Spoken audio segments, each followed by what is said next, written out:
Cordial saludo, somos estudiantes de auditoría segundo. Le vamos a presentar la segunda parte del video sobre la aplicación y estrategias para el desarrollo del muestreo de un componente financiero en la auditoría. Por Elizabeth Carrillo Pardo, Jennifer Leandra Mora Garzón, María Camila Suárez Sánchez, Laura Natalia Villamil y quien les habla, Lady Estefanía Rodríguez. Los métodos de muestreo.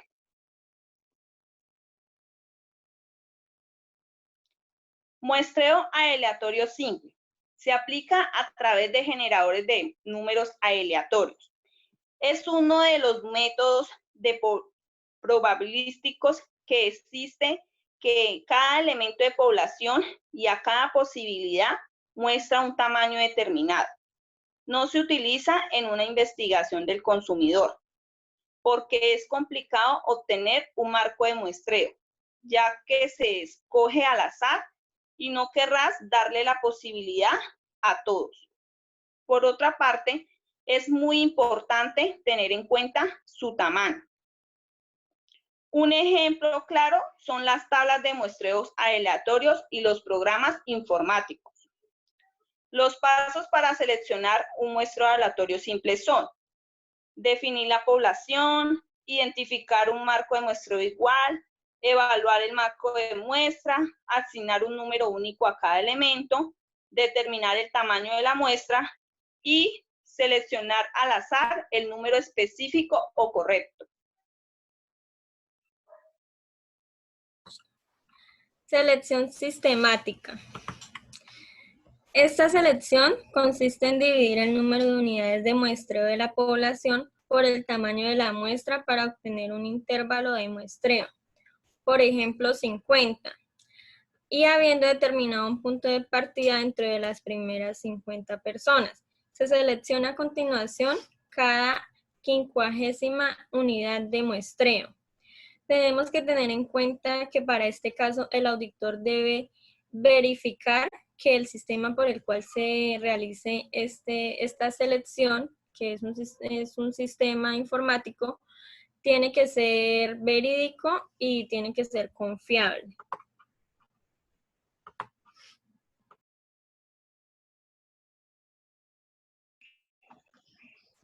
El muestreo por unidad monetaria.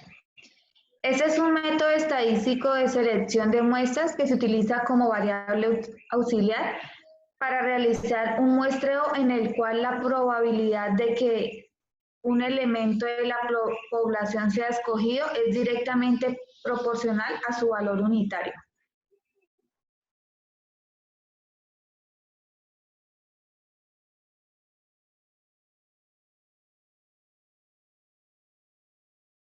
Muestreo de selección fortuita o casual. El auditor selecciona la muestra sin recurrir a una técnica estructurada. Aunque no se utilice una técnica estructurada, el auditor evitará, no obstante, cualquier sesgo coincidente o previsible. Por ejemplo, evitar seleccionar elementos de difícil localización o seleccionar o evitar siempre los primeros o los últimos registros de una página.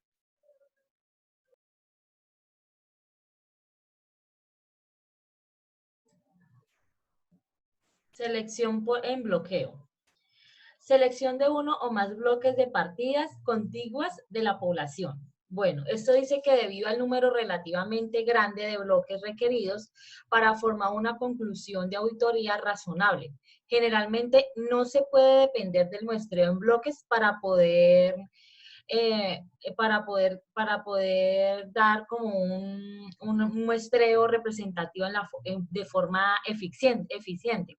Entonces dice que, pero algunas ocasiones el examen de un bloqueo de elementos puede ser un procedimiento de auditoría adecuado.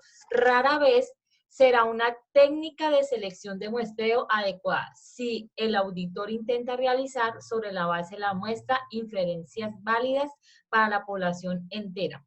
Un ejemplo para esta selección en bloqueo puede ser cuando al probar el control interno sobre los desembolsos de efectivo, el auditor podría decidir comprobar todos los desembolsos hechos durante el mes de abril y diciembre. Entonces, en este caso, la unidad de muestreo son los meses en lugar de las transacciones individuales. Por lo tanto, la muestra consiste en 2 bloques seleccionados de una población de 12.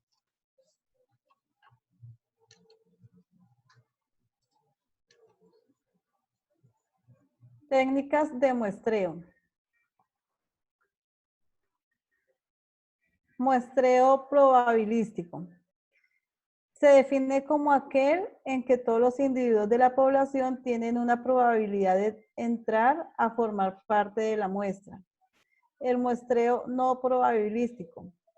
Este se utiliza en el método en que no intervienen al azar y por tanto se desconoce la probabilidad asociada a cada individuo para formar parte de la muestra. Tipos de muestreo. En el tipo de muestreo probabilístico tenemos los sistemáticos, conglomeraciones, estratificado, el aleatorio simples. Y en los no probabilísticos tenemos la conveniencia, el consecutivo, intención o juicio o por cuotas.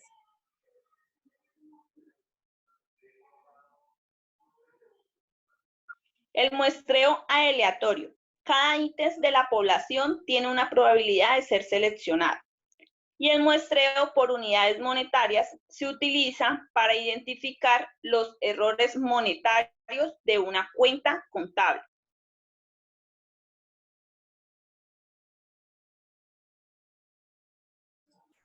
Muestreo estratífico. El muestreo estratífico requiere la división de la población en subgrupos seleccionando al azar en cada uno de ellos. Y el muestreo por atributos se utiliza para determinar las características de una población.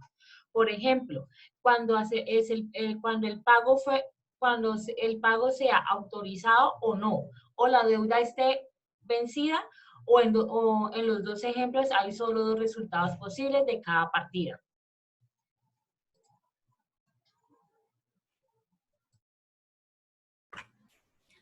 Muestreo variable utilizado.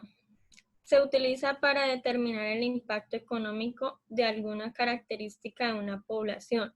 Un ejemplo claro de este muestreo puede ser que podemos determinar qué impacto económico nos va a traer esta pandemia por la que estamos pasando. Muestreo basado en juicio. Basado en el juicio profesional del auditor para centrarse en confirmar la existencia de una condición que se intuye por su profesión. ¿Esto qué quiere decir? Quiere decir que puede basarse en la experiencia de otros estudios anteriores o en su conocimiento sobre la población y el comportamiento de esta frente a las características que se estudian.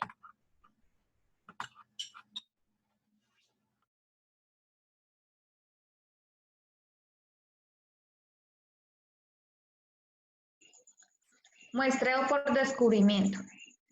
Este se utiliza cuando el objetivo del auditor es observar al menos una desviación, siempre que la verdadera tasa sea igual o exceda alguna tasa establecida por la empresa.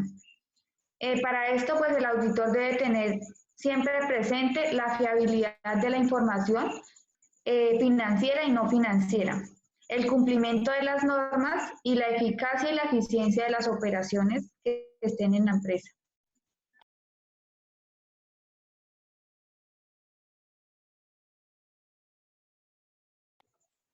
Tipos de riesgos que se pueden presentar en la auditoría. El riesgo inherente, este se basa en identificar los errores y las irregularidades en la gestión administrativa y financiera provocada por factores externos difíciles de comprobar debido a su relación con sistemas ajenos a la entidad. Riesgo de control. El riesgo de control es causado por las limitaciones a cualquier sistema de contabilidad y de control interno. Dice que uno de los objetivos del control interno del ente es detectar los errores que impactan en la contabilidad. y corregirlos. Si el control interno no funciona correctamente en este aspecto, es muy probable que los estados contables contengan errores y en sus manifestaciones, existencia, propiedad, integridad, en la evaluación y en la exposición. Tampoco este riesgo es controlable por el auditor, puesto que el sistema de control interno pertenece al ente. En estos riesgos de control encontramos también lo que es el control de los inventarios, el control de cartera y el sistema como tal de contabilidad.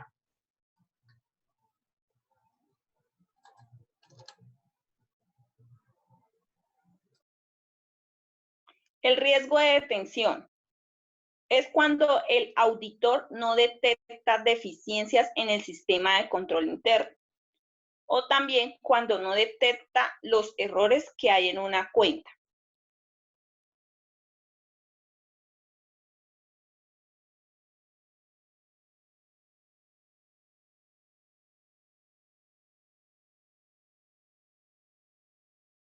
Métodos y técnicas aplicadas a la empresa Oxígenos NG.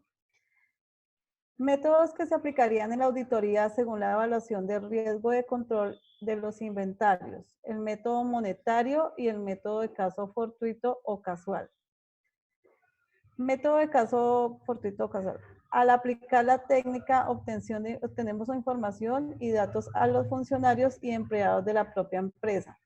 Con esta técnica podemos obtener conocimiento y formarse un juicio sobre algunos saldos u operaciones realizadas por la empresa. Se realiza revisión de documentos con la participación del auditado y se realiza muestreo por medio de recopilación de documentos y datos.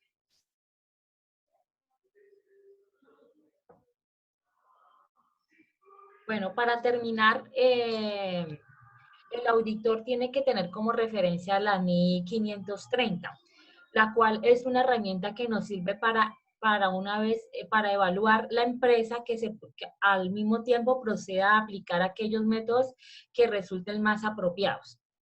También con estos métodos que escogimos y las técnicas adecuadas nos permitirá hacer un correcto análisis de los diferentes procesos que se lleven en el control de los inventarios, que a su vez nos permita presentar un adecuado resultado de la auditoría. Entonces, aplicando el método idóneo a la evaluación de riesgo que nosotros hemos encontrado, como en esta que es el control a los inventarios, se hace un muestreo para aplicar qué riesgo o qué causas está afectando el control interno de esos inventarios y así poder dar un concepto o dar un aporte para que el ente corrija esos riesgos que se están causando debido al mal manejo del control de los inventarios.